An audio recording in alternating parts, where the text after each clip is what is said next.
Magandang araw mga banateros. Eto na naman, nandito na naman ang inyong pinakapaboritong fake news peddler sa balat na YouTube, Boss D at your service. Kamusta ang buhay-buhay? Ang fake news peddler na hindi dapat sineseryoso. Huwag kayong masyadong seryoso dahil kung ayaw nyong mabatikos sa channel na ito, huwag na kayong magtrabaho sa gobyerno.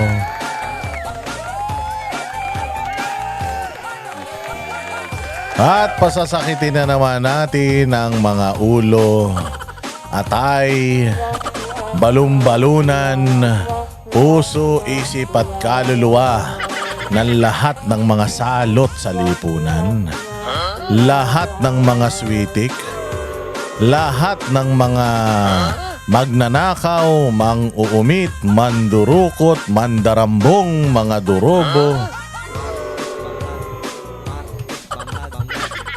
mga engkanto, impakto, lahat ng mga salot sa Pilipinas at mga mapang-abuso sa kapangyarihan, mga mangungupit, puros may kabit, lahat ng mga demonyo, Satanas, Judas, Barabas, Hestas.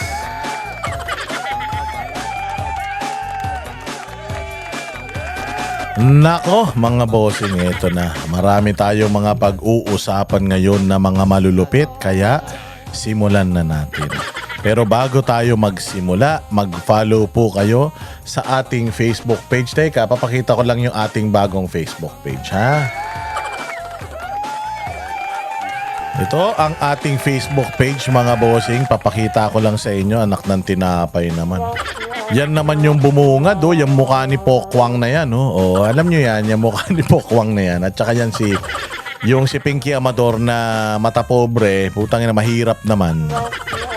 O yung mga buwisit, yung mga salot na yan, yung mga dunong-dunungan na yan, mga dilawan tae, mga pinklawan. O noong nakaraang may party diyan sa Malacanang, nandiyan yung mga pangit na yan. Yung mga losyang na yan, nandiyan sila. Dati galit na galit sa mga Marcos. O tinan mo, ito yung sinabi ni natin, subukan natin palakihin. Ayan, palakihin natin para makita nyo. Ito yung sinabi ni Pokwang nun Ella Cruz.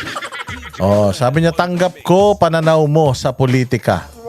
Pero sa usaping history, mali. Balik na kita muli sa dagat. Nakakatalino daw yan. Wow, history daw ng martial law Kaka-history, galit na galit. Pero putang ina, yung pangit na yan, putya ngayon, tuwan-tuwa na kay BBM.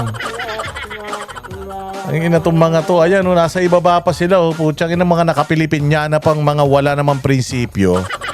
Ito pa isa, sabi naman ito ni Pinky Amador na lola na nung EDSA pa lumabas na ako.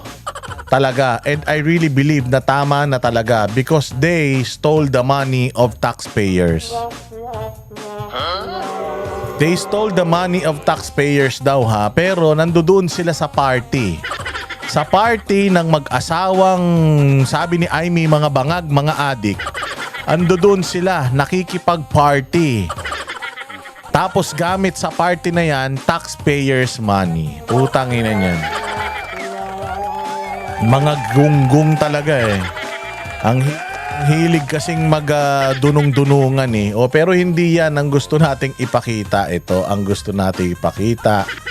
Ayan, yung ating isang Facebook page, Boss Dada. Tapos makikita nyo yung mga banateros na mga ulol. Ayan, makikita nyo yung yan yung niya, yung ang tawag dyan, page, ba yan? Whatever. Cover photo. Tapos itong Boss Dada na ito, kulay siya, kulay puti. Yung itong Boss Dada na original page natin na ginugurgur, tinatry igurgur. Verified page kasi, kaya hindi pa nila agad magurgur. Ayan. Ayan mga bossing, yung ano na yan, yung mga tawag na yan, yung itong page na ito, walang background dyan ha, puti yung picture dyan. Pero papalitan ko rin ng picture yan, Boss Dada din yan. I-follow ninyo. Kasi mag-ano na tayo dyan dahil nga itong page na to ginugurgur nila yan eh. Itong original page natin, ginugurgur nila. Puro violation yan, putang ina. Paano na magkakaroon ng violation? Hayop na yan talaga. Ganun talaga buhay. Sabi nga nila, at saka meron din akong demanda. Pucha yan, meron tayong demanda sa DOJ. Oo, meron daw DOJ na nagpunta sa amin, nagpapa-receive. Kaya lang dinireceive ng nanay ko kasi wala ako eh. Oo, pero ano yun, mga kaso na naman yan. Okay lang yan, di naman tayo natatakot dyan.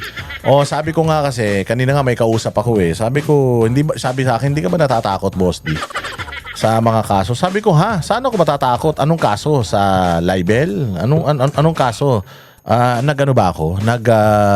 Nakapatay ba ako ng tao? Nagnakaw ba ako ng pera ng taong bayan? Ako ba si Andrew E. na tumanggap ng pera galing sa nakaw? Ano ba ako? Nag-armas ba ako katulad ng NPA? Kumuha ba ako ng boga tapos nakipagbarilan ako sa gobyerno? Wala namang ganun. Ano lang ba ikakaso nila sa akin? Minumura ko sila, mga putang ina nila, yung mga putang ina magnanakaw sa Pilipinas, nagagalit sila, minumura ko sila. Mga pinasasweldo ng taong bayan, mga halal ng mamamayan, tapos pag minura mo dahil sa mga magnanakaw sila, magagalit sila, kakasuhan ka slander. Kakasuhan ka ng kakasuhan ko ng cyber libel. Tanginan nyo. Yung cyber libel, para lang yan sa mga ordinaryong tao. Halimbawa ako, siniraan ako ni Jay Guevara. Yan, pwede ko siyang sampahan ng kaso ng cyber libel. Pero pukin ng ina nyo, habang kayo ay nasa gobyerno, kumukuha kayo ng sweldo galing sa taong bayan, putang ina nyo, magnanakaw pa kayo. Dapat lang talaga minumura-mura kayo. Dapat lang talaga, putang ina nyo, dapat nga kinukulam pa kayo eh. Dapat lang talaga isumpa ang mga pamilya nyo. Dapat lang talaga isumpa ang mga pagkatao nyo. Dapat lang talaga na i-expose ang lahat ng mga katiwalian ninyo. Dahil hindi kayo dapat balat sibuyas. Kaya nga tinatanong ang banateros, magpupolitika ba kayo? Alam nyo, ang sagot namin, hindi. Bakit? Magpupolitika ako, tinitira nga namin yung mga politikong mga magnanakaw. Hindi naman kayo magnanakaw, Boss Dada eh. Tangina niyan, pag nasa politika ka, wala kang tamang ginagawa. Tama o mali yung gawin mo, putya, may masasabi sa'yo tao.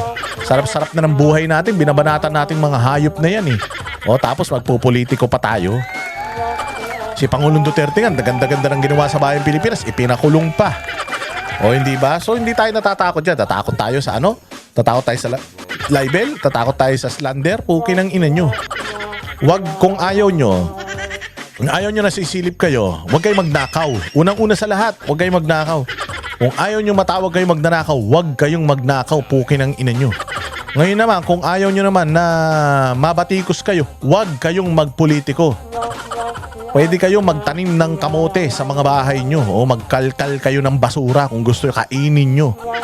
Yung mga bubog, lunukin ninyo, kahit anong gawin nyo sa buhay nyo, kahit na uminom kayo ng pataba sa lupa, o kahit na matulog kayo patiwarik, kumain kayo ng pako, wala kaming pake. Basta hindi kayo nagnanakaw sa Pilipinas at hindi kayo kumukuha ng sweldo galing sa buwis ng taong bayan. Pero hanggat kayo ay pasahod ng taong bayan, puta, kung galit sa inyo, ayusin nyo. Ganun ang gawin nyo, demanda pa kayo, mga ulul. Inan tong mga to. Tapos tinan mo, itong si Palsis. Si Palsis gusto niyang kasi may lumabas mga bossing. May lumabas na na parang kakasuhan daw si Ka Eric Celis at saka si Jason sa kakasuhan. Dahil daw dun sa pagpapakalat noong peking medical bulletin. Tanginan nyo, paano malalaman na peking medical bulletin yan? Hindi naman kayo naglalabas ng original na medical bulletin. Parang pag sinabihan kang adik, Pag sinabihan kang adik, kailangan mong magpa-drug test para mapatunayan mo na peke yung pagsasabi sa'yo na adik. Pag sinabing adik ka o magpa-hair follicle test ka na, patunayan mo na hindi. Pero kung halimbawa, katulad yan, na naglabas ng medical bulletin, kumalat yan sa social media yung medical bulletin na yan, ipinost mo. Tas nagtatanong ka, totoo ba ito? Nagsalita naman ng St. Luke's, hindi daw totoo yun. Oo nga, hindi totoo yung dokumento na yun. Nasaan yung totoong dokumento? Paano kami maniniwala na hindi totoo yung dokumento na yun kung hindi naman kayo naglalabas ng totoong dokumento tapos magdidemanda kayo? Maghahabol kayo dun sa mga tao na nag-post nun? Di sana para patas lahat ng mga nag-post nun, idemanda nyo. Ngayon, itong putang inang baklang palsis na ito, sabi niya, bakit daw hindi kasama si Sir Jack sa mga kakasuhan? Gago ka ba? Pukin ang ina ka, gusto mo makulong si Sir Jack dahil galit siya sa baklang pangit katulad mo? Kung gusto mo palang makulong si Jack, ano ba, nagnakaw ba si Jack ng pera ng taong bayan?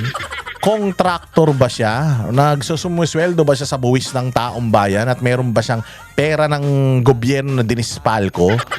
Tangina, bakit hindi ka manawagan, nakasuhan si Bongbong Marcos, si Sandro Marcos at saka si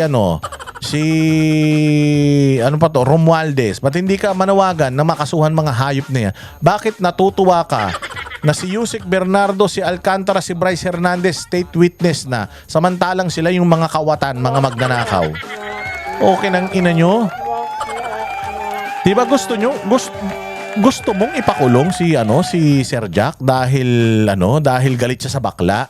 Ang ina mo, di galit ka rin sa ngongo, o di quits kayo. Gago, ang dapat na ina-advokasya mo, kaya ang ipinapanalangin mo na makulong yung mga totoong magnanakaw sa Pilipinas.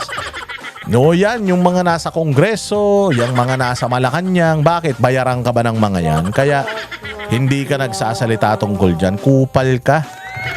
Mga hayop kayo. Simulan na natin. Aga-aga mag-sermo. Yun nga yung Facebook natin ha. I-follow ninyo yan. Itong Boss Dada 2.0. Panoorin nyo yan. Nag-upload ako dyan. Sa YouTube to yung Boss Dada 2.0. Nag-upload ako dyan ng mga highlights sa mga vlogs natin. Kasi kung ayaw mong manood nitong mahaba, kasi pag nag-vlog ako mahaba meron yan mga maiikling version. Pag medyo hindi ka busy, kaya masyadong hectic, toxic yung schedule mo, maikli lang yung break mo. Ayan, pumunta ka dyan sa page na yan, sa Boss Dada 2.0. Manood ka dyan, nandiyan dyan yung mga highlight, mga maiikling mga topics natin. At syempre itong channel na to, Boss Dada TV, kailangan mag-subscribe kayo dito, follow kayo ha.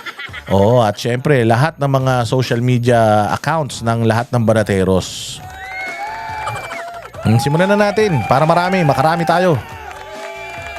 Ayun na nga mga bossing, itong mga nakaraang araw, itong si Vince Dizon. Kasi hindi ba kung matatandaan ninyo, merong isang DDS vlogger. DDS na siya dati, hindi naman DDS yan. Pero pero talagang na yan, Duterte leaning na yan. Tinatawag kasi nating DDS kapag ayun nga, medyo ang leaning nila mga Duterte. So itong si pangalan niya, si Madarahog. Si Madarahog, nagpunta siya ng Ilocos Norte, tapos ipinakita niya yung mga proyekto ron. Kasi if you remember, pumunta doon sino ba to, yung aso ni Marcos, si Asurin. Pumunta doon si Asurin at saka si Magalong. Nung nagpunta sila sa Ilocos Norte, sabi nila wala daw mga irregularidad na mga proyekto sa Ilocos Norte. So ngayon nagpunta sila sa Davao. Doon nagpunta sila sa Davao, mga maliliit na mga damage lang, mga crack lang, mga konting issue lang. Tapos meron pa nga, umakyat sila nila Magalong, nagkukut-kut-kut doon sa bundok. Tangina, hinahanapan nila ng butas. Tapos pumupunta itong si Vince Dizon sa mga kung saan-saan, sa mga tulay, mga lubak-lubak, kung ano-ano. Asang tapang-tapang yung mga district engineer sa mga probinsya, minumura-mura niya. Putang kala mo siga. Ngayon may nagpuntang vlogger diyan sa Ilocos Norte kasi nga bakit umiikot ka sa buong Pilipinas para kang merong world tour. World tour sa loob ng Philippines. Tapos panay ang video mo. Bakit hindi ka magpunta doon sa ano mo, sa bahay ng amo mo. Kasi tinan mo. Tinan mo ha. Ako si Pangulong Duterte. Okay? Gusto ko ganito mangyari sa Pilipinas. Di ba? Usually, sisilipin mo yung presidente. Kung halimbawa ako presidente, sabihin ko, gusto ko ganito, ganito, ganito, ganito, ganito, ganito. Marami akong mga gusto mangyari. Siyempre, ang una mong titingnan, putang nantong yabang-yabang naman ito, puntahan ko nga yung lugar nito. Kasi itong si Duterte, ang tagal naging mayor nito eh. Pati yung mga anak nito, nasa gobyerno, tatay nito, dating gobernador ng buong Davao Region eh. Tingnan ko nga yung probinsya nito. Ngayon, may karapatan ba si Pangulong Duterte na magsalita? May karapatan ba si Pangulong Duterte? May resibo ba siya kung gusto niyang gawin ito sa buong Pilipinas? Meron. Pumunta ka sa Davao, lahat ng mga bagay sa Davao maganda, maayos, malinis, lahat disiplinado. So, ngayon, pag sinilip mo yung probinsya niya, ayaw niya sa corruption, pag sinilip mo yung probinsya niya, hindi corrupt. Galit siya sa mga adik, pag sinilip mo yung probinsya niya, walang adik. Galit siya sa kriminal, sindikato, pag pumunta ka sa kanilang probinsya, walang kriminal, walang sindikato. Hindi man perpekto, pero mababa kumpara sa ibang lugar. Ayaw niya sa mga korap na mga taga-gobyerno, pumunta ka sa City Hall nila, lahat ng mga konsehal diyan, mga taga Davao, walang corruption. So he walked the talk, sabi nga. Di ba? Kumbaga, katulad dyan, si Bongbong, sasabihin niya, galit siya sa magnanakaw, ayaw niya sa magnanakaw. Magnanakaw yung tatay tsaka nanay niya. Pangalawa, sasabihin ni Bongbong Marcos na na walang krimen. Pero kita mo, ang daming krimen. Sa bayang Pilipinas, pag pumunta ka rin sa probinsya nila, ang dami ring krimen. Ngayon, sasabihin ni Bongbong na na ganito, na ganyan, na ganito, na ganyan. Pero pag pumunta ka sa probinsya nila, yung pangarap niya sa bayang Pilipinas, wala naman sa probinsya niya. Katulad dyan, yung mga pabahay. Gusto niya ng pabahay, infrastruktura. Pag pumunta ka sa probinsya niya, wala naman nun. Gusto niya na maging ang mga magsasaka, maging mayaman, maging magarbo, marami siyang proyekto sa magsasaka. Pumunta ka sa probinsya niya, yung mga agricultural province yun. Kita mo, sikat ba yung nila sa agrikultura? Producer ba sila ng kung ano-ano? Wala naman.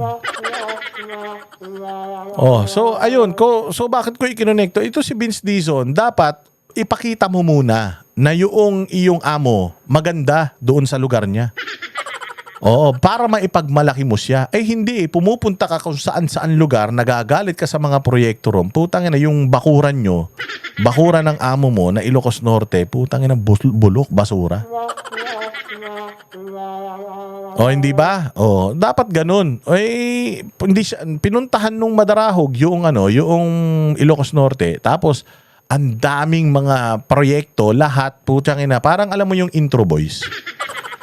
Alam niyo yung Intro Boys, di ba? Pag kayo magbabarkada, magigitara kayong ganyan. Yung tropa mong gitarista, magaling naman, pero puta walang natatapos na kanta. Puro intro lang. Magi-intro, jeng, jeng, jeng. Tapos kakanta na kayo, biglang mag-iisip na naman siya ng ibang kanta. Magigitara na naman siya, ibang kanta na naman. Sa inuman, nakakabisit yung ganyan eh. Kasi putangin na, tapusin mo yung kanta para masaya naman tayo. Hindi yung simula lang, pagtapos ng intro, iba na naman yung tinutugtog mo. So, ganun yung mga proyekto dyan sa Ilocos Norte, puro intro. Pukin ang ina niyan. Saan ka naman makakita ng ganyan, puro intro, visit. So, ayan. Ngayon, mga bossing, putyang ina, ito si Magalong. Sabi ko nga sa inyo, ito si Magalong, ang kapal ng mukha nito eh. Mantakin mo, pumunta siya sa Davao para manilip ng hindi maganda sa Davao. Samantalang, putyang ina niyan, yung probinsya niyang Baguio, pukin ang ina niyan, puros problema rin yan. Problema sa basura, problema sa traffic, problema sa dami ng tao, problema sa mga kawatan, magnanakaw, problema sa marijuana. Ang daming problema ng probinsya mong ulul kang kalbo ka. Pumupunta ka sa ibang probinsya para magkalkal ka ng mga mali. Okay lang sana kung di ka mayor. Halimbawa, ikaw ay halimbawa, tambay ka, ganun. Lasenggo ka lang. Okay yun, sumita ka. Pero kung meron kang probinsya, meron kang syudad na pinamamahalaan, tapos putangin ang dami rin problema dyan, pupunta ka sa ibang probinsya, Tapos kakalkalin mo yung problema nila. Putsang nakabastusan yan. Di natin sinisiraan yung Baguio. Kasi paborito din natin puntahan ng Baguio. Gustong gusto natin pumunta ng Baguio kapag ganito tag-init. Punta ka ng Baguio, malamig doon, maganda yung mga hotel doon. Kaya lang putsang ang sinasabi natin, your city is not perfect. Tapos pupunta ka sa syudad na almost perfect. Maghahanap ka doon ng mali. Maling-mali yun, sir. Buti sana kung di ka mayor. Kasi Busitang Ulol. Itong si Busitang Ulol, natalunan na senador, nakupal. Oo, putang ina, gusto ring sumikat, nag-aala Tulfo, pumunta ng Davao, sinita-sita yung mga yung mga taga City Hall patungkol doon sa panguhuli ng tambutso. Kung hindi ka ba naman tanga, kung ang alam mo, ito ang problema sa mga bobo eh. Oo, meron tayong meron tayong batas pang national. Oh, pero alam mo ba, ng isang lokal, ang isang syudad, pwede siyang implement ng ordinansa. At pag sinabi ng City Hall na bawal ang maingay ang tambutso, okay lang yan. I mean, dapat sumunod ka. Kasi ang mayor ay parang presidente ng kanyang syudad. At kaya nga executive ang mayor eh. Kaya nga ang maganda ang maging presidente, mayor eh. Kasi humawak ng buong syudad. Ang isang syudad, kumpleto yan. Meron yan transportation department, health department, education department. Para siyang Pilipinas na pinaliit lang. O ngayon, siya ang may responsibilidad sa syudad niya. Peace and order. Pwede siyang anytime magdeklara ng curfew.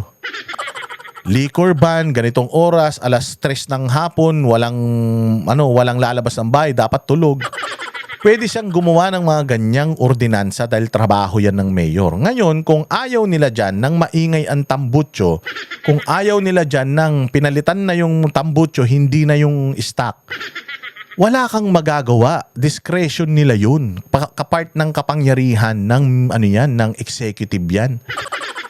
Ngayon pumunta-punta siya doon, naninita-nita siya kasi nga yung tungkol sa Mapler, yung kanyang yung kanyang sinasabi na dapat ganitong decibel, ganito pang test. Tanga. Kapag sinabi ng city government na bawal ito, bawal yun. Kung ayaw mo, umalis ka, lumabas ka, puta, kung maingay tambutso mo, idikit mo sa nguso mo. O kaya kung gusto mo maingay tambutso, di maghanap ka ng syudad na pwede yung maingay tambutso, doon ka mag-ingay ng mag-ingay. Loko-lokong busita na to. Tangina, wala ka na sa posisyon, gusto mo maging tulpo? Gusto mong maging Rapi Tulfo in action na ikaw ang batas? Abnormal, para kang si Magalong. Tangina nyo, manahimik kayo. Kung may advokasya kayo, itama nyo. Tanungin nyo muna, bakit mo may ordinansa kayong ganun? Kasi ganito, ganyan. Irespeto mo, hindi ka naman taga dyan sa Davao, nakikialam ka sa Davao. Pumunta ka sa probinsya nyo. Tapos putangin na lahat ng tambutso ng mga motor doon, lagyan mo ng maingay, tas itutok mo sa mukha mo. Nakikialam ka sa Davao, di ka naman taga Davao, ulul ka. Inan to, kapal ng mukha. Gustong magpasikat. Putsang ina, hindi ka mananalong senador, busita. Putsang ina, una sa lahat, si Rog Gutierrez, hindi mo nga sinisita eh. Hindi ba yumaman yung pamilya niya? Di ba marami daw na mga proyekto na na-funnel na punta sa construction ng tatay niya? Ang inang niyan, yumaman nga yan bigla eh. Hindi mo nga masita-sita. Tapos ito tawag diyan? Pupuntahan mo yung syudad ng may syudad para makialam ka ron, busita. Buisit ka. Walang kaibigan sa amin. Kaibigan ni Banat Bayan. Kaibigan ni Banat Bayan, katext ni Banat Bayan. Oo, kasi nag-a-update yan kay Banat Bay. Nag-congratulate pa nga daw yan kay Banat Bay sa kanyang pagkapanalo sa kanyang mga kaso eh. Walang kaibigan sa amin. Pag mali. Putsang ina. Pag tama, palakpakan. Pag mali, banatan. Wala kaming paki kahit kaibigan mo si Banat Bay. Babanatan ka namin. Mali yung ginawa mo. Ganda-ganda sa Davao. Kami nga pumunta ng Davao. Ayaw na namin umalis eh. Tapos ikaw pupunta ka ron. Magsisiga-sigaan ka ron. Ay naman, gusto mo palang magsiga, edi sunugin mo yung bahay mo para magkaroon ka ng siga. Kapal mo nagalit. Si Boss Dada, galit na naman. Pucha, 25 minutes. Sermon pa lang yan. Sige na, pumunta na tayo kay Vince Dizon. Bumalik ulit tayo kay Vince Dizon. Putang yan ang Vince Dizon na to. Kapal ng mukha, hindi nagpunta ng Ilocos. Visit na yun. Panoorin nyo to.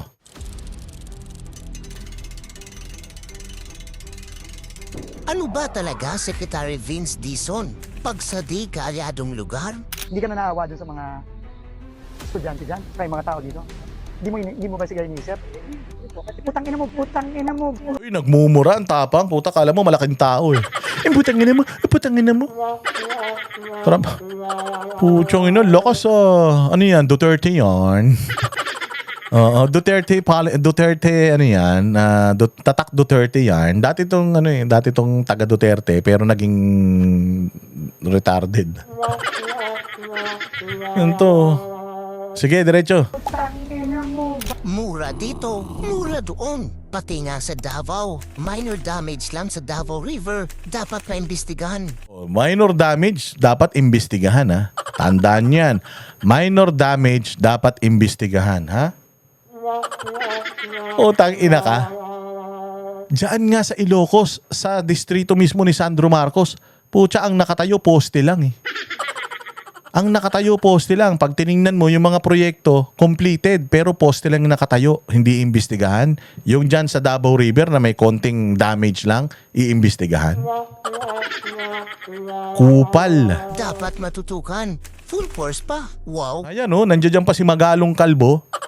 Pumunta ng Davao, silipin ng Davao, pero ang baho ng ng probinsya niya. Amoy tae ng kabayo.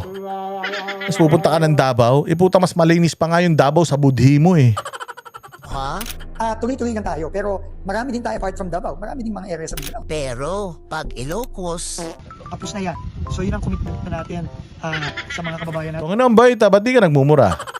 Ba't di mo minumura yung mga district engineer dyan sa Ilocos? Ang sinasabi ko sa iyo eh. Dito sa Pilig, sa Ilocos Norte, na matatapos na ito. Kasi yun ang utos ng Pangulo. Tapusin na natin.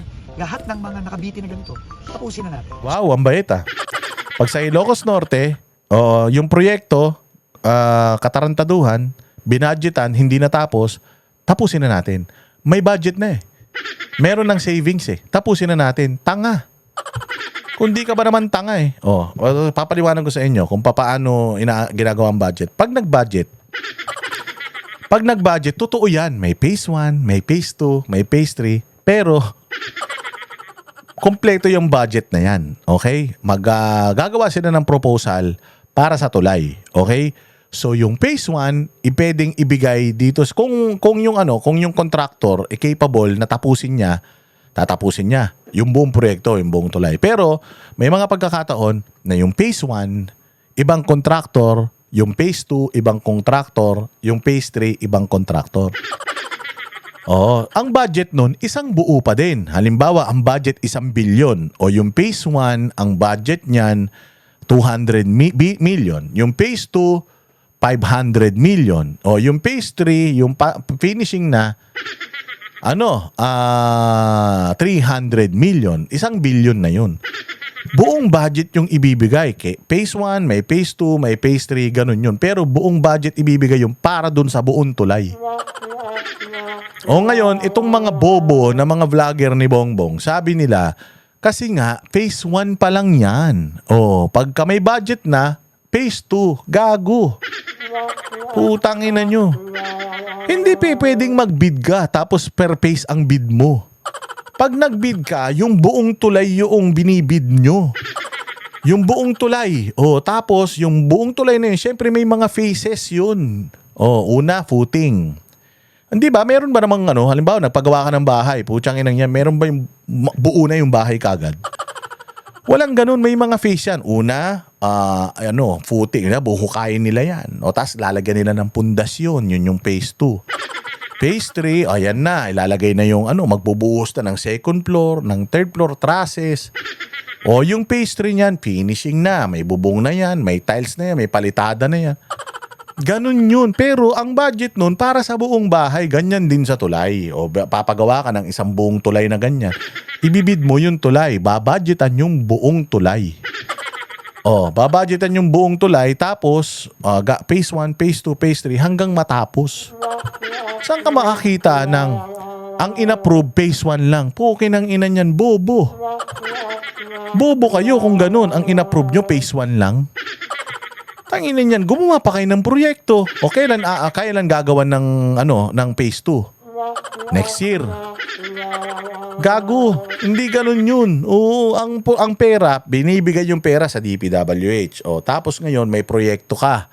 O, pupondohan ng DPWH yung buong proyekto, hindi yung phase 1. Tarantado kayo. Kaya nga nagkaroon ng problema dyan eh. Kasi yung iba nga, may pera. O, di ba, binigyan, halimbawa, 1 billion yung budget. O, 1 billion yung budget. Ang problema, putyang ina, yung mismong tulay, ang halaga niya, 1 billion. Eh, ang problema, yung budget na inallocate na 1 billion, putya, yung kalahati, napunta kay Bongbong. Di totoo to kunyari lang to. O, ano lang to, parang ini-istorya ko lang para magets niyo. Mapupunta kay Bongbong yung 25, mapupunta kay Romualdez yung 25, mapupunta kay Sandro yung 25%. So, ilang percent na lang natira? 25. So, yung 25% ng 1 billion na halaga nung tulay, magkano na lang yun? 250 million na lang yun. Eh, 1 billion. Yung proyekto nung tulay na yun, yung mga materialis na gagamitin, lahat labor, lahat 1 billion yung halaga. O ngayon, ang magagawa nila sa 250 million, ngayon ako yung contractor. Ito lang yung pera natira sa akin dahil pinagnanakaw na ng mga puki ng inan to. O ang gagawin ko, yung tulay na, yung phase 1 lang muna gagawin ko. Phase 1 lang muna. O ngayon, magugulat ka, ba't phase 1 lang? Eh sir, yan lang yung budget ko, 250. Dahil yung 75% kinuha na ng mga magnanakaw eh. O ngayon ikaw, dahil taga DPWH ka, madadali yung mga amo mo, sasabihin mo, phase 1 lang yan. May phase 2 pa. Babudgetan natin yan. At may phase 3 pa yan. Diba? Utsang ina ganyan, katarantado yung mga yan. Pagka nag-project ka, 1 buo yun. Oo. Tapos halimbawa, yung budget na nilagay dyan, 1 billion. Yung 1 billion na budget dyan, hinalahati mo lang, 500 million lang ang ginamit mo. Tapos, yung another 500 million, binili mong libro para sa eskwelahan. Kahit maganda yung layunin mo, malversation yan. Malversation of public funds yan. Ibig sabihin, dito mo dapat ilalagay, inilagay mo sa iba, putyang inakaso yan. Diba? O, katulad yan, yung budget sa Dolomite. O, magkano yung budget ng Dolomite? Sabi nila, sana yung budget niya, binili na lang ng bakuna. Gago. Ba't ko bibili ng bakuna? I-budget yan para dito. Tangin na dyan, nagkakaroon ng korupsyon. Oo, ang gagawin ng iba, hihingi sila ng sobrang budget dahil mali sila mag-forecast. O, tas ang mahal-mahal, ino-overprice nila, ito lang pala, tapos yung matitira, gagamitin nila kung saan-saan. Diyan ng korupsyon. Mga ulul kayo, pag nag-request ng budget, 1 buo yan. Para sa isang proyekto, kailangan tapos yan. Hindi pwedeng phase 1 lang yung in-approve. Kailan yung phase 2? Sa katapusan ng mundo?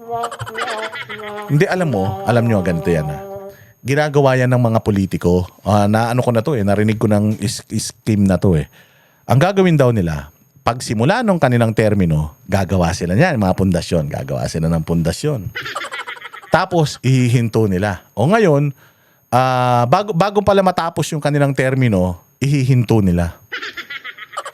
O ngayon, yung mga tao, ay shit, yung tulay, hindi umaandar. Nako, kailangan pa natin siyang iboto ulit para matapos yung tulay. Ganyan nila binoboto yung tao. Oo, yung mga taga-probinsya, ganyan. Hindi matatapos yan. Pag binoto natin to si ganito, hindi matatapos yan. Kailangan natin siyang iboto para matapos yan. Ganun ang isip nila. Kaya yung mga politiko, ganun talaga ginagawa nila. Bago matapos yung termino nila, maglalagay sila ng malaking picture doon, gagawin yung tulay na yun. Pag gawa ng tulay na yun, syempre hindi matatapos. O, kailangan nyo kung iboto para matapos yung tulay. Iboboto siya, tatapusin niya yung tulay. Pero sa totoo lang, project naman talaga yan, natapusin yan tulay na yan. Ganyan nila niloloko tao. Tarantado tong mga to. So, mukhang kaya naman. Nakakuha tayo ng savings. Pag sa lugar Nakakuha ng savings. Ginigisa tayo sa sariling mantika. Ito, ganyan yung nangyari sa, yung sa PhilHealth na kinuhang pera. Kinuha yung pera sa PhilHealth para ipangpondo dun sa isang tulay.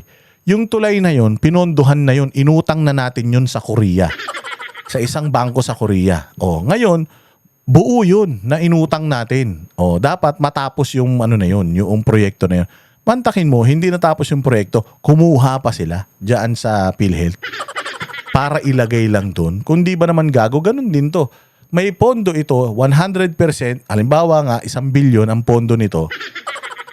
sa 1 billion dapat tapos yung struktura. Ngayon, ang nagawa, yung mga bakal lang itinanim. O ngayon, sabi niya, kailangan nang tapusin to. Total may savings tayo eh. O may pondo na, kukuha pa sa savings. Ano yan? PhilHealth na PhilHealth yung galawan.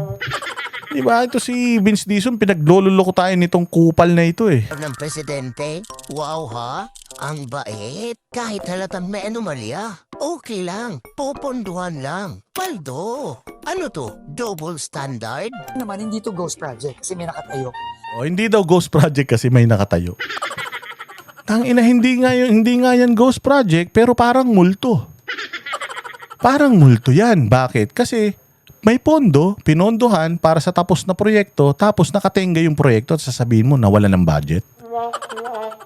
Puta ina, aswang yan. Hindi yan ano. Hindi yan ghost. Putang ina yan. Aswang yan, sir. Oo. Kasi ang isang proyekto na nakatenga, abala pa nga yan. Baka makadisgrasya pa yan eh. O ang isang proyekto na pinondohan para matapos, tapos hindi nagawa, ghost project din yan. Meron lang mga materyales na nakalagay, itinanim, pero hindi tapos, di ghost project din yan. Kasi ang definition mo ng ghost project, yung wala talagang kahit isang hollow blocks, tapos yung proyekto, ay nakalagay sa system, tapos yung proyekto, napirmahan na tapos yung proyekto, tapos pagpunta mo dun sa site, wala yung tulay, yun yung ghost project. Oo, ghost project yun, pero ito, ghost project din to. Ghost project din yan, sir, kasi hindi natapos eh. Ay, ang usapan tapos. Stress na ho ba? Huwag po kasi pagtakpan. Tingnan nyo, ang before and after picture ninyo. Ang hirap talaga, sekretary. Alam nyo kayo lang ang naglulukuhan. Pero ang tao, di nyo maluluko. Puro kasi kayo sa totoo lang, Vince Dizon, puro ka kasi photo ops, puro ka kasi video, puro ka media, yun lang. Pero wala kang resulta. Parehas ka lang din ng amo mong si Bongbong na putang ina kaway lang ng kaway. Mga loko-loko kayo. Walang hiya kayo. Eto, dito naman tayo mga bossing sa hold departure order. Ngayon ito si si Jinggoy ngayon lang nag-issue ng precautionary hold departure order. Pwede ba 'yun? Kasi ito sa pagkakaalam ko, ang mag-i-issue ng hold departure order, korte. Korte. Ang nag-issue kay Jinggoy, korte naman talaga. Pero ang tanong, may kaso ba siya? Wala. Bakit nakialam ang korte nang wala siyang kaso? Yun ang nakakapagtaka. Bakit nakialam ang korte nang wala siyang kaso? Kasi okay lang mag-issue ng hold departure order ang isang korte kung may kaso na. At yung korte na may hawak nung kaso, yun ang mag-i-issue ng hold departure order. Tandaan nyo, si Jinggoy, under investigation pa lang. Under investigation tapos may hold departure order. Kalinaw-linaw dito sa na-research natin. Sabi dito, under the Philippine law and Supreme Court rules, a hold departure order is issued by a court. It is typically issued only when a criminal case is already filed and pending before the court. Meron na bang criminal case? Wala. The legal basis comes from Supreme Court, blah, blah, blah. If there is no case, or meaning if there is no case filed in court, there is no court jurisdiction yet. Wala pang korte na may jurisdiction nung kaso kasi una sa lahat, wala pa namang kaso. Papaanong merong isang korte na nag-issue ng hold departure order kay Jinggoy? So, a court-issued HDO usually cannot be issued. So bakit ganun?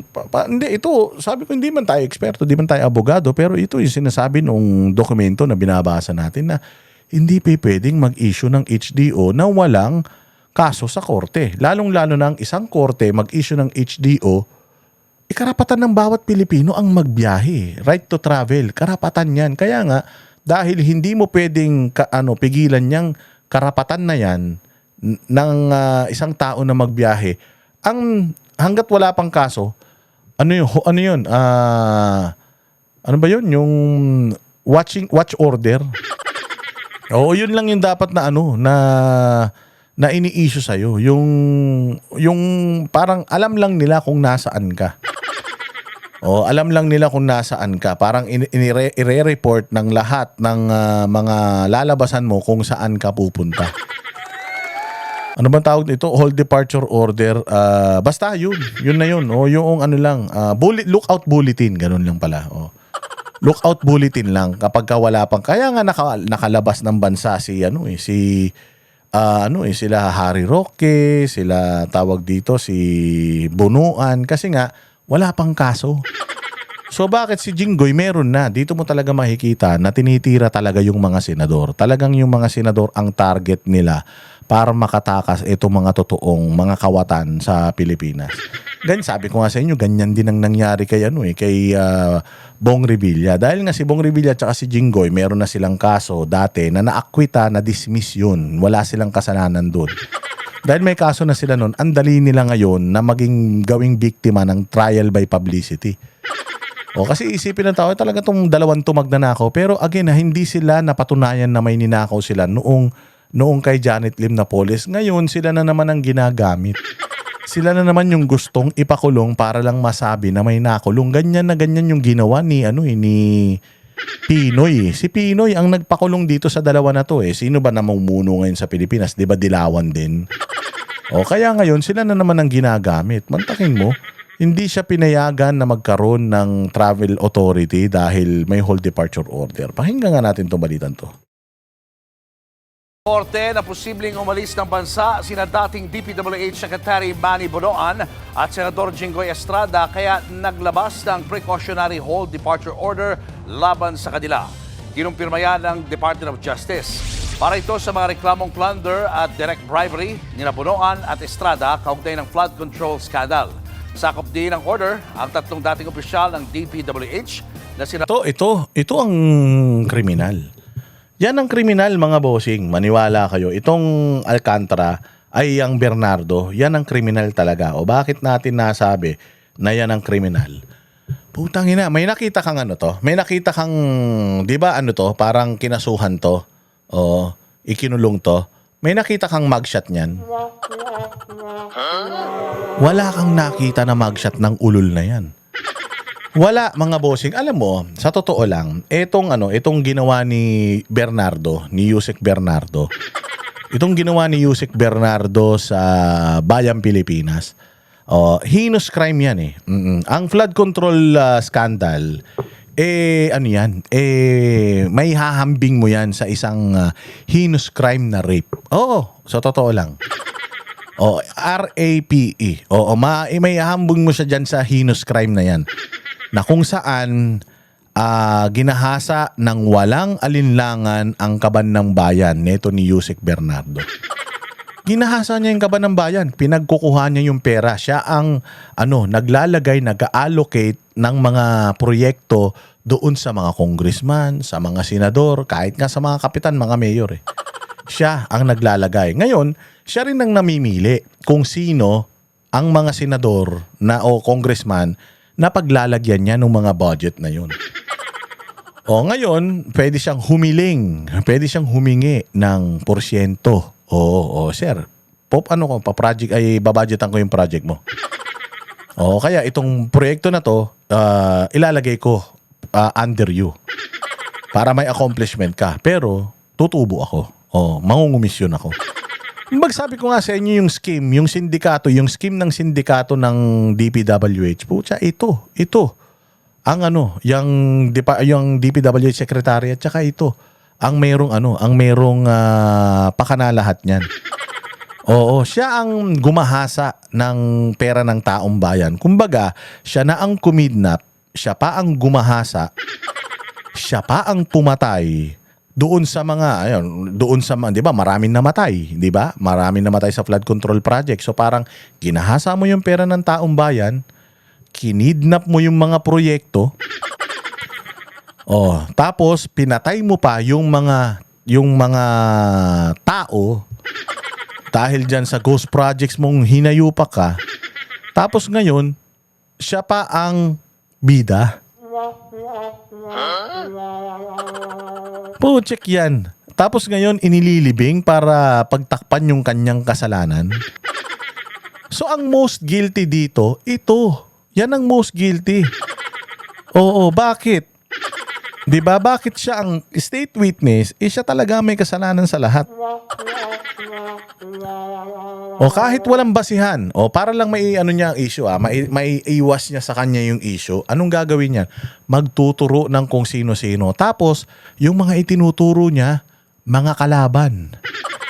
Mga kalaban ng administrasyon. Tandaan ninyo ang mga kapatid ni Bong Revilla, ay mga anak niya, hindi pumirma yan sa impeachment ni VP Sara. So alam nila, kalaban si Revilla. So itong si Jinggoy, nasa minority block ngayon. Si Chis Escudero, si Villanueva, nasa minority block sila ngayon. So ang pinagtuturo niya, yung mga minority block. O, ngayon, lumalabas na naman yung text messages nung Yusek, Bersamin. Lumalabas yung text messages nila ni Bongbong na yung palang pera na pinangkampanya nila nung 2025, galing pala yun sa flood control project. Kanino galing yung pera na yun? Dito sa ulol na to. Oo, pinressure nila to na gumawa ng pera para doon sa kampanya. Siya ang gumawa ng paraan para makubra yung mga pera na yan. Sila yung naglalabas ng mga pera sa lamesa. Siya yung nagsasabi na nagbibigay sa mga politiko. So ibig sabihin, sa kanya nakaasa lahat yung mga politiko. So siya ang nagsimula, nagpasimuno nung iskandalo, siya ang gumahasa sa pera ng taong bayan, ikinakasino nila, 'di ba, para malabhan. Ano pa? Nagsole ng ng pera. Hindi ba admission of guilt na kaagad 'yun? Admission of guilt yun. Ibig sabihin, ganun kalaki yung pera na nasa kanya. At sabi ko nga sa inyo, itong mga kriminal to, magsusoli to, kapurit lang. Ang tagal ng Yusek nito Ganyan din yung Alcantara, ganyan din yung Bryce. Tapos pagdating kay Senator Bong Revilla, wala na silang kaso. 4 silang kinasuhan doon. Tapos, putsang ina, si Senator Bong na lang yung may kaso, sila wala. Diyan mo makikita na talagang katarantaduhan talaga tong ginagawa ng gobyerno na ito Roberto Bernardo, Gerard Opolencia at Henry Alcantara.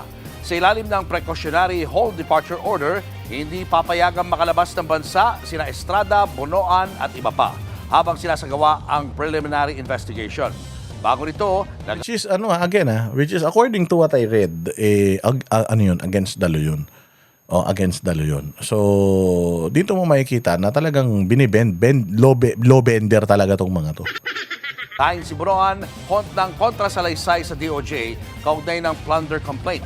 Dito niya sinabing nakapagpaalam na raw siya para muling bumalik sa Amerika. The court found probable cause to believe that respondents will depart from the Philippines to evade arrest. So the court ordered the Commissioner for the Bureau of Immigration to hold the departure of these 5 individuals and to include them in the hold. Mali yun. Kasi kung halimbawa, ito si Bonoan, may kaso na to, hindi na dapat yan makaalis. Ngayon, ito naman si Jinggoy, ganun din, kung may kaso na, hindi dapat umalis. Pero wala pa mang kaso, under investigation pa lang. So lumalabag na kayo sa batas, simula pa lang. Walang hiya naman talaga. Pero sabi ko nga sa inyo, ganun talaga, weather lang yan, kailangan nilang ipakita, optics, kailangan nilang ipakita at magkaroon ng optics para, meron silang masabing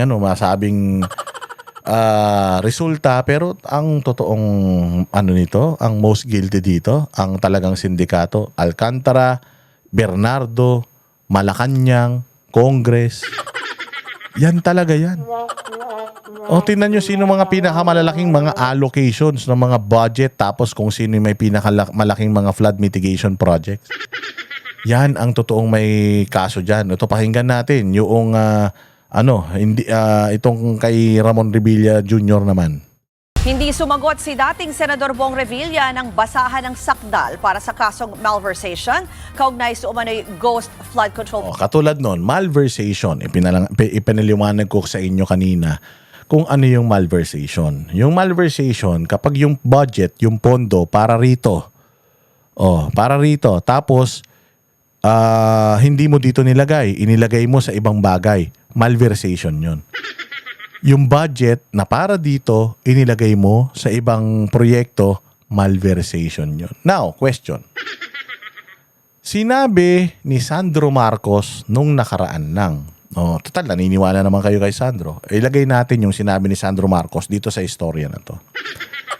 Ang senador at ang congressman, ang trabaho lang nila ay magbigay ng serbisyo sa tao bukod sa gumawa ng batas. Ngayon, may mga proyekto silang ire-request. At yung mga yan, depende sa executive, sa DBM, at sa DPWH kung yung request igagrant nila. So sinabi ni Sandro Marcos na walang kakayahan, kapasidad ang isang congressman at senador na magbigay ng pera kasi wala naman silang perang hinahawakan. Ang may hawak ng pera, DPWH, DBM, at executive. So papaanong si Senator Bong Revilla may malversation na kaso? Hindi naman siya humahawak ng pera para ilagay sa mga proyekto. Ang nagbabudget ng mga proyekto na request ng mga senador at congressman, DPWH. Yun ang yun ang paliwanag nila. Yun ang paliwanag nila. So, paanong magkakaroon ng malversation? Again, ang malversation, ganito. Katulad noong sa Dolomite Beach.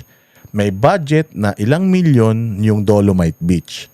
Ang gusto ng mga tanga na ayaw nung Dolomite Beach, inilagay na lang sana, dahil pandemic noon, inilagay na lang sana sa proyekto.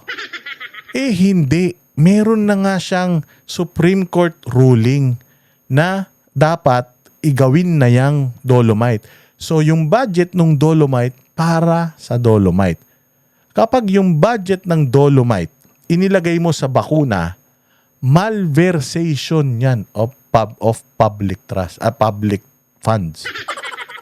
Malversation yan. Misuse ng pondo yan.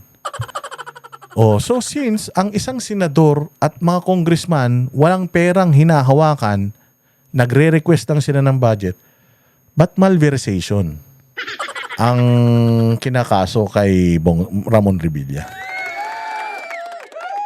Question lang. Pwede naman sigurong sagutin nyo yan kung merong tamang sagot. Kasi ako nagtatanong ako. Kasi sa pagkakaintindi ko, ganun yun.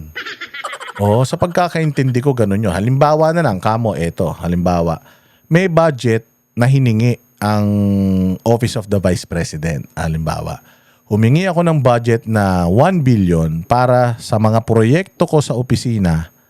Tapos ano yung mga proyekto na yan? Yung mga proyekto mo, ina-itemize mo eh. Ito yung proyekto ko, 1, 2, 3, 4, 5. Kaya ito yung mga hinihingi ko. So may corresponding budget bawat proyekto. I-approve nila yon. Ngayon, yung mga proyekto mo na yun, syempre sisingilin mo na yung DBM. Yan na, ilalagay mo na dun sa proyekto mo. Pag inilagay mo dun sa proyekto mo, tapos may sobra sa pera mo, putsang inang yan. Tapos yung sobra nung pera na yun, inilagay mo sa ibang proyekto. Malversation yan. Misuse ng pondo yan. Ngayon, kung meron kang proyekto, ang projection mo 100 million, 50 million lang yung nagasta mo, may minus ka pa rin. Kasi ibig sabihin, mahina ka mag-forecast. Hindi trabaho ng mga ahensya ng gobyerno ang magtipid kasi taon-taon may budget. So, kailangan wag tipirin lahat ng pera gastusin doon sa proyekto. Ngayon, kung yung pera para dito, ginastos mo dito, malversation yan. Sa pagkakaalam ko, malamang mali ako. Malamang sa malamang mali ako. Pero pwede ring tama. Project sa Bulacan. Natuloy na kaninang umaga ang naudlot na arraignment ni Revilla sa Sandigan Bayan noong nakaraang linggo. Dahil dyan, ang korte ang naghain sa kanya ng not guilty plea. Paliwanag ng kanyang abogado, hindi naghain ng plea si Revilla dahil sa pag-question nito sa proseso ng kaso laban sa kanya. Hindi talaga dumaan sa proseso. Unang-una sa lahat, tingnan mo, yung abogado ni Bernardo, kapatid nung judge na maglilitis nung kaso ni Bong Revilla. Kaya pinag-i-inhibit nila. Oo, kaya parang kay ano din, kay Leila de Lima, 'di ba? Matatandaan mo.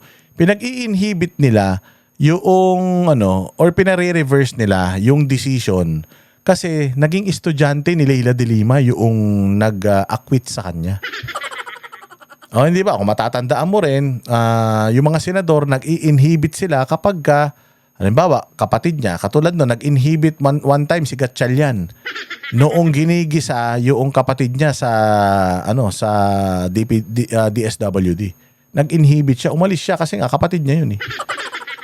Delikadesa ba? O, ganun din. Dito sa kaso ni Bong Revilla, yung abogado nung kalaban, yung nagtuturo kay Bong Revilla, yung abogado nun, kapatid nung judge, putang ina, mabibigyan ba to si Bong Revilla ng patas na laban? Pucha yan, sigurado nag-uusap yung magkapatid yan eh. Paano kung sanggang dikit pa yan? Alam nga naman ako kapatid, papayag ko, matalo yung kapatid ko.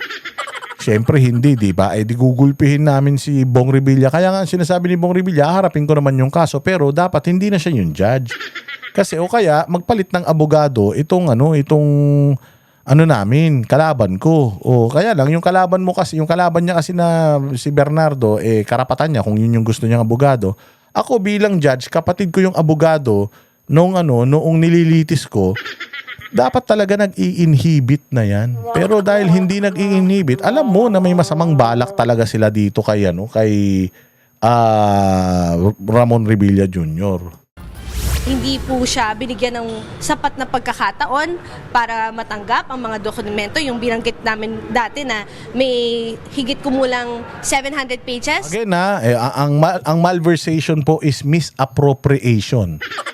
Oo, misappropriation. If para dito sa bagay na to, yung budget, hindi mo pwedeng ilipat sa iba. Misappropriation is malversation. Ayan misappropriate, steals, or allow the misuse of government money or property entrusted to them. Pera ba yung ibinibigay sa mga senador? Hindi. Yung pera nasa DPWH. Yung DPWH ang naglalagay ng pera sa proyekto. Paano napunta kay Bong Revilla yun? Pwede ba yun? Ako si DPWH. Sir, meron kaming project na tulay. Ito yung pera, ipagawa mo. Trabaho ng DPWH at gawin yung tulay na yun. Di ba? Paano utangin na yan? Ang gulo nyo. Na complaint na hindi siya na-furnish yung mga charge na umabot sa korte. Hindi yun yung charge na lumabas doon sa ombudsman level. Isa pa yun. Ang Yusek Bernardo, yung Alcantara, 5 beses nang nagpalit-palit ng mga affidavit nila. Yung sinumpaan nila sa Senado, yung statement nila ngayon, iba na. Pag pinagtapat mo, wala nang parehas dun. Ibang-iba na. O bakit tayo papayag ng ganun? Under oath, ito yung affidavit mo. Tapos, pagdating sa korte, iba na. Hindi ba dapat kinakasuhan ng ng Senado ng perjury yan dahil nagsinungaling sila? Ang sinumpaan mong salaysay sa Senado, pula yung damit mo. Tapos pagdating doon sa korte, green na. Dapat isyong malaki yun. Anak ng tinapay. Doon pa lang alam mo na may problema itong kaso na ito. Dagdag pa ng abogado ni Revilla, nakatakda silang maghain ng petition for bail. Binigyan sila ng korte ng hanggang February 20 para rito. Ayan, katulad yan sa petition for bail. Oo. Ano ang basihan mo para mag-file ka ng petition for bail? Mangangako ka na hindi ka tatakbo. Oo, hindi ka tatakbo, hindi ka tatakas. Sa tingin nyo si Bong Revilla tatakas? So ako para sa akin dapat mag-grant yung motion niya to post bail. Bakit? Because kaya mo lang siya hino-hold. Although no bail nasa korte pa rin kung pwede kang mag-bail. Okay? So ngayon, bukod sa even though no bail yan, nasa korte pa rin, pwede pa rin mag-grant ng bail. Pero ipinakita naman ni Senator Bong Revilla, sumuko siya. So ibig sabihin, plano niyang harapin itong kaso na ito. Plano niyang ipaglaban yung sarili niya. So dapat si Senator Bong Revilla makapag-post ng bail. Dahil hindi naman tatakas yan. Kasi kung tatakas yan, una pa lang, tumakas na yan. Katulad ni Zaldico, katulad ni Atong Ang, o katulad ni Tebes noon, o katulad ni kung sino pa man yung mga tumakas na. O halimbawa yan, si Harry Roque. O katulad ni Harry Roque. O yung mga ganun. Ito si Bong Revilla sumuko siya. Siya mismo pumunta sa Camp Crame para isuko yung sarili niya. Si Bong Revilla, ipinakita ni Remulla yung kanyang mugshot. O hanapin nyo sa Google. May lumabas bang mugshot yang si Yusek Bernardo? Si Alcantara meron. Pero si Yusek Bernardo, meron siyang hawak na pangalan, may mugshot siya. Wala. Bakit? Diyan pa lang, delikado na tayo diyan, mga bossing. Oh, yan yung sinasabi ko. So, hindi walang threat na hindi haharapin ni Bong Revilla ito. Hindi siya flight risk. Kasi sumuko nga siya ng kusa eh. So sana lang maging patas yung korte, issuehan siya ng bail para maharap niya yung kaso niya. Oo, kasi napakahirap nung nakakulong ka tapos kalaunan, wala ka palang kasalanan. Nangyari na sa kanya yan eh. Noong kay Jalit ni Napoles eh. O paano kung mangyari ulit ngayon yan? Ilagay niyo yung sarili niyo sa kanya, wala pala siyang kasalanan, tapos ikukulong mo siya ng mahabang panahon. O, di ba? Kaya, ano lang yan, kumbaga, importante na kahit papaano, magpakita naman tayo ng patas. O, di ba?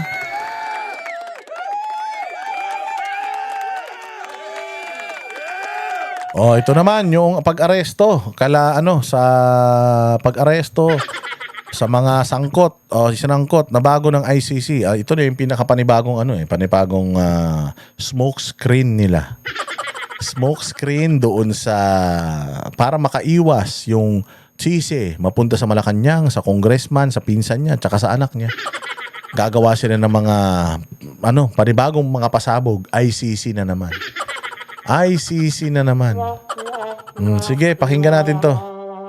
Daw maging maingat ang gobyerno sakaling ipatupad ang posibleng arrest warrant mula sa ICC laban sa mga kaalyado ni FPRRD.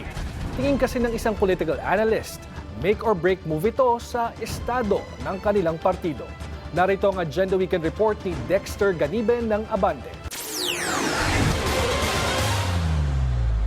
Dalawang epekto lang ang maaring mangyari kapag inaresto ang mahigpit na taga-suporta ng mga Duterte na sina Bato de la Rosa at Bongo. Ipinunto ng political analyst na si Professor Froilan Calilong sa Point of Order ng Abante na maaring pahinain nito ang political landscape ng mga Duterte, lalo na kapag may conviction na sa dating Pangulo at mga co-perpetrators nito. Bagay na posible pa anyang mangyari sa mga susunod pang taon. Pero ang pangalawang epekto ang nakikita niyang most likely na mararamdaman agad. Ako hindi ako naniniwala doon. No, yung sinabi ni Professor na kung mapatunayan ng guilty si Pangulong Duterte sa ICC and itong sila Bato de la Rosa, mawawala na yung mga Duterte, hindi.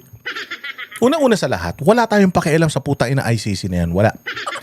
Wala tayong paki dyan. Hindi natin korte yan. Mga puti yan, mga tao dyan. Hindi sila nakikisimpatya dito sa Pilipinas. Wala silang alam sa nangyayari dito sa Pilipinas. Wala silang jurisdiction first off dito sa Pilipinas. Alam natin kung bakit nandiyan dyan si Pangulong Duterte, politika. Komunista yung mga yan politika. So kung actually, ini-expect na nga namin Ako, ini-expect ko na mako-convict talaga si Pangulong Duterte dyan. Malabong hindi. Pucha, mantakin mo, wala siyang kaso sa Pilipinas. Kaya nga siya walang kaso sa Pilipinas kasi mahina yung kaso dito. Kaya nga siya dinala doon. Kaya nga siya pilit na dinala doon kasi alam nila na pag hinawakan ka doon, the likelihood or the chances na hindi ka ma-acquit ka, sobrang baba. Sobrang baba, lalo na dyan sa ICC na political tapos mga mukhang pera daw yung mga tao dyan. Napakababa ng chances na ikaw ay ma-acquit dyan. Ini-expect na natin na hanggat nandiyan yan sa ICC, hanggat hindi yan pinapalabas, makukulong at ngayon nga, wala pa nga siyang kaso Confirmation pa lang ng case, 1 taon na siyang nakakulong Nagigets niyo yung ibig kong sabihin. So ako, alam ko na magigilty siya dyan. Hindi hihina ang mga Duterte pag nagilty ang mga yan. Kasi alam ng mga Pilipino na the reason why dyan sila nag-file ng kaso para sirain yung mga Duterte. Mas lalong lalakas. Actually, itong report na to sabi, pag aresto ka lang De La Rosa, posibleng sumira o magpalakas sa partido. No, magpapalakas pa ito. Hindi pwedeng sirain ito. I-guilty mo. Halimbawa, yung hulihin sila Bato, sila Bongo, tsaka yung ibang mga akusado dinala sa ICC. Putsang ina, sigurado mag-aalsa na tao niyan. Tapos pagdating sa ICC, i-convict pa sila ng ICC. Ikukulong sila doon. Lalong magagalit ang taong bayan. Kasi alam ng taong bayan na nakabuti sa buhay ng mga Pilipino yung war on drugs eh. So, Professor Froilan Calilong, hindi ako pabor sa sinabi mo na pwedeng humina yung partido nila. No, mas lalong lalakas ang dynamics ng mga Pilipino, ang ugali ng mga Pilipino. Mahilig yan doon sa mga pelikula na yung bida ginugulpe.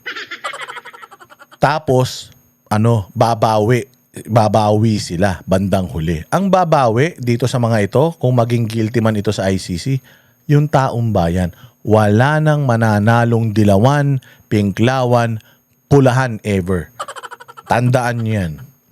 Ang mapalakas pa ang simpatiya mula sa kanilang mga taga-suporta kapag inaresto na sila. Ang mentality natin mga Pilipino, no, kung sino yung mga tingin nating Yan, tama ka na dyan. Kung sino yung mga kinakawawa, biktima, yun ang pinapanigan. Yan, ganyan ang mangyayari. So, sinong biktima sa ICC? Kapag naging guilty sila sa ICC, ang biktima, yung mga naging guilty.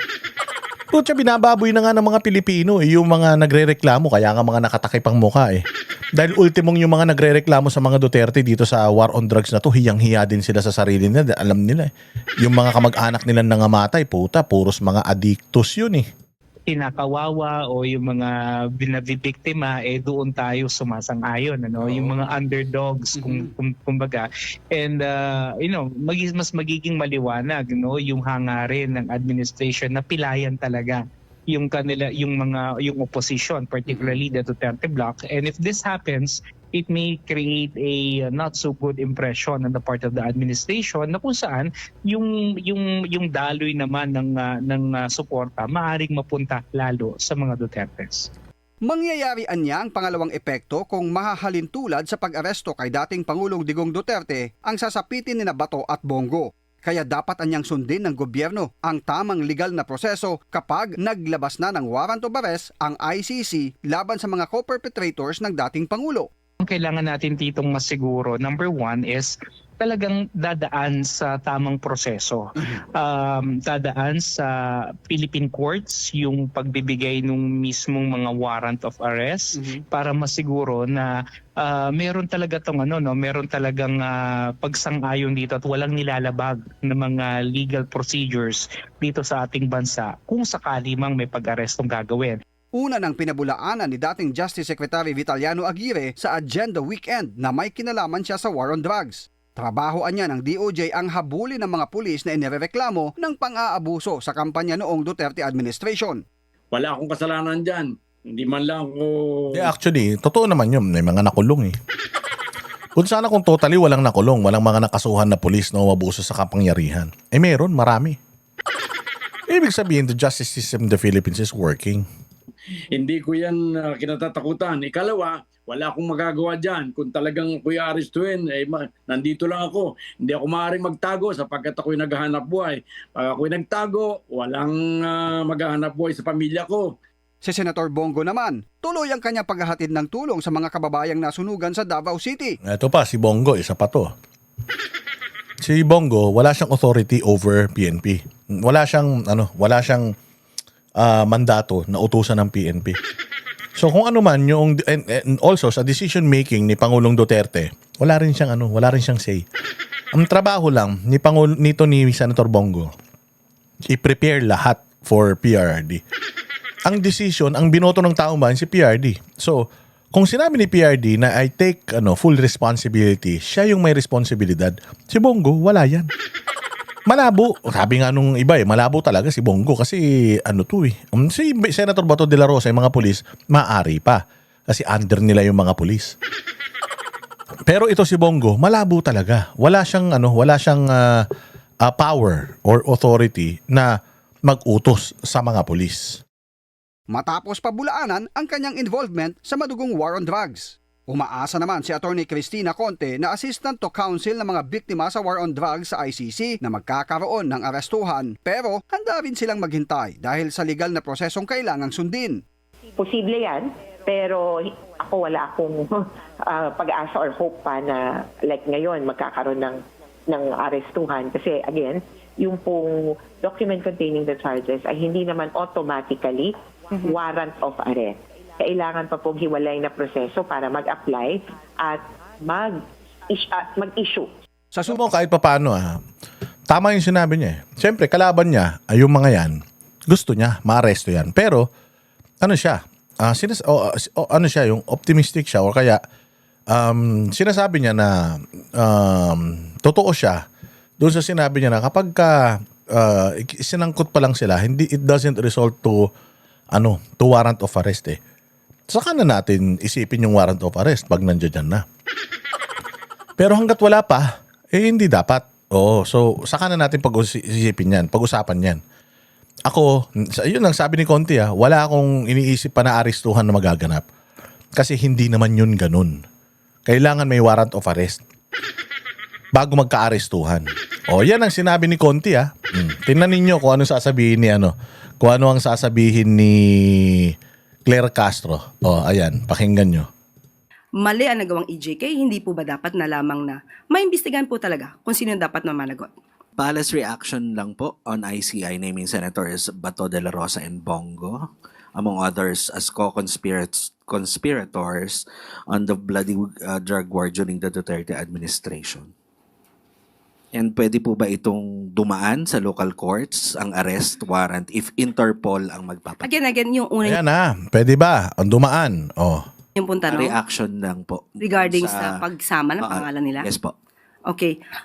Kung ito naman ay legal process na nanggagaling po sa ICC, hindi naman po natin ito maaaring pakialaman dahil ang kasong yan ay naisampa noon pa 2017 at hindi pa po Pangulo si Pangulo Marcos Jr. So kung dadaan sa proseso, yan naman po ang nais ng pamahalang ito. Ang ginagawa ng pamahalang ito ay dumadaan lahat sa proseso. Ma'am, kung idadaan sa kung hindi na dumaan sa local courts and yung arrest warrant, kasi Interpol po ang magpapatupad. Is it possible? Nagawa na po before. At ang sinunod po ay ang batas na umiiral sa ating bansa at nakipag-coordinate po ang ating pamahalaan sa Interpol. Kaya po naipadala ang dating Pangulong Duterte. Mali. Kailan lang naglabas ng ruling ang Supreme Court.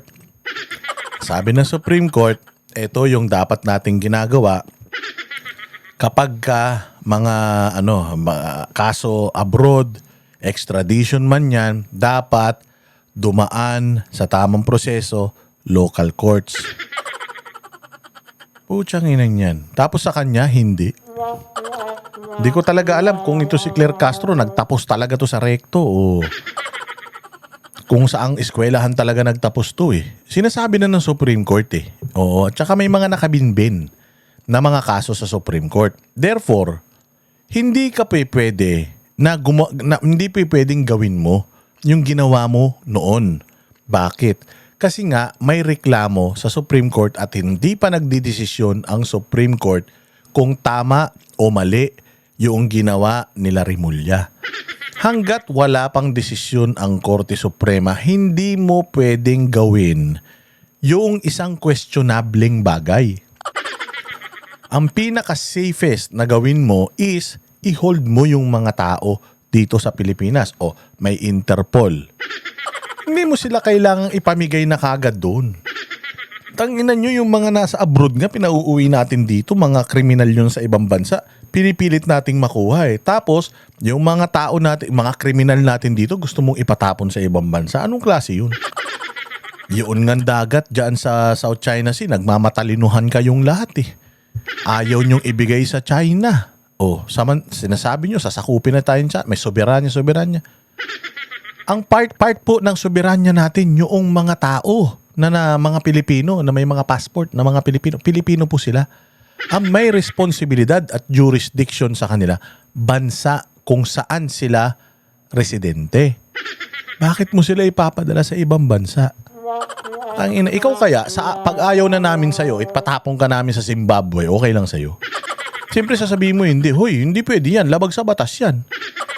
Tangina niyan, kahit ayaw nyo sa akin, di nyo ako ipatapo kung saan-saan lang, Pilipino ako. Di ba ganun yun? Wala kang kaso sa Pilipinas. Wala akong kaso sa Pilipinas, tapos papatapon nyo ko sa ibang bansa. Di ba? Hindi ka rin papayag nun. Kasi nga Pilipino ka eh. Dapat may kaso ka dito sa Pilipinas. Para dito kalitisin. Di ba? Anak ng tinapay talaga to si Claire Castro, wala talagang utak. Sa dahig. Will this result sa isa na namang kaguluhan ng mga supporters once may warrant na at handa ba ang gobyernong ipatupad ang warrant? Kinakailangan po bang magkagulo? Kung ang pagsisilbi po nito, ang sisilbihan ay ang hustisya. Ang pagsisilbi ng Gago. Hustisya saan? Hustisya sa ICC. Atin ba yun?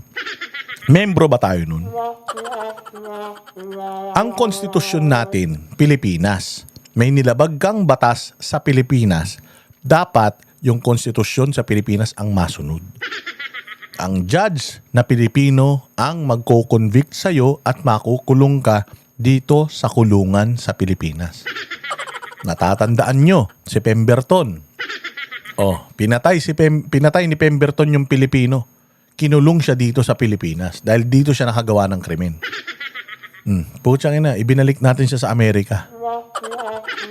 Kriminal yun di ba? Bakit itong si Pangulong Duterte, kriminal yan, dito yan nakapatay, ba't sa tingin nyo? Kung si Pangulong Duterte nakapatay sa Europe, iuwi yan dito sa Pilipinas? Hindi, dun yan mabubulok sa Europe. Kung ang pinatay ni Pangulong Duterte nung sa crime against humanity, mga European, German, let's say for example, kukunin siya ng Germany. May kasalanan siya sa Germany. Ganun yun. Pucha, sino ba pinatay noong panahon na yan? Mga Pilipino. Yan yung sinasabi yung mga nangamatay na sinisisi nyo sa kanya. Ba't nandun siya nakakulong? Di ba dapat dito? Yan ang sabi ko nga, yan ang pinakamalaking pagkakamaling ginawa ninyo, tas uulitin nyo pa. Pero maganda yan. Gawin nyo ulit para masaya. Hustisya ay hindi naman po dapat na maging daan upang kampihan ang iilan o kakampihan ang ilang mga nasasangkot sa nasabing criminal complaint. At even before, ang kanila mismong kaalyado, walang iba kundi si Mayor Magalong, ang nagsabi mismo na mayroong mali sa execution sa EJK. Si Mayor Magalong na nagsilbing oversight. Merong mali, dapat imbestigahan. Merong mali, dapat imbestigahan, mag-file ng kaso sa korte. Hindi kung saan-saan. Walang hiya. Ay, tutuloy natin. Etong itong balitang ito, masyado nung mahaba. Etong content natin bukas, re-reactionan natin ito ulit ng buong buo. Mabuhay kayong lahat. Maraming salamat sa inyong pagtangkilik. Kita-kita po tayo ulit sa susunod na vlog.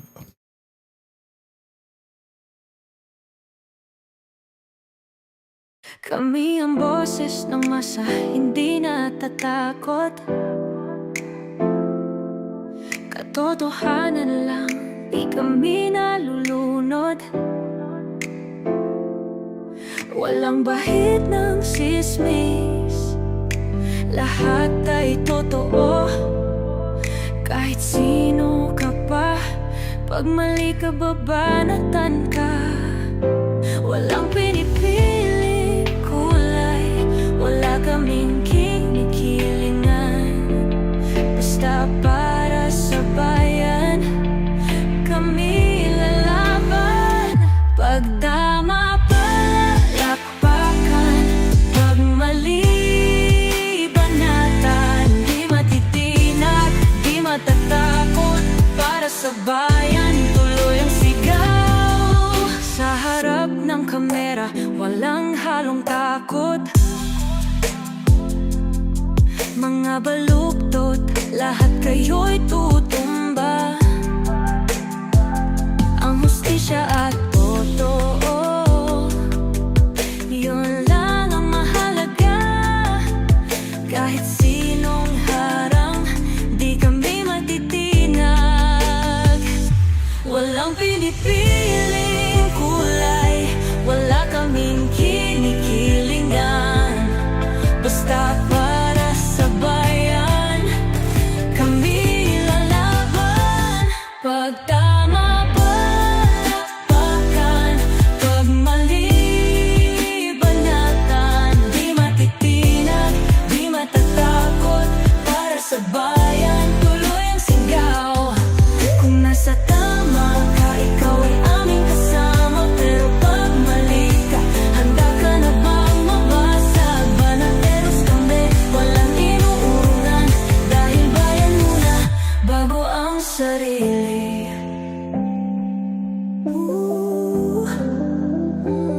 Bago ang sarili.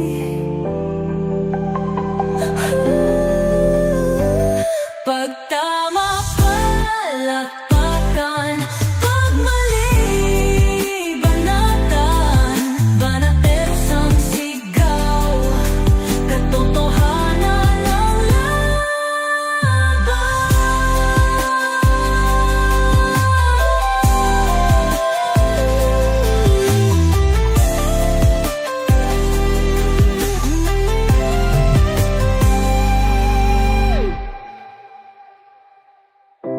sa harap ng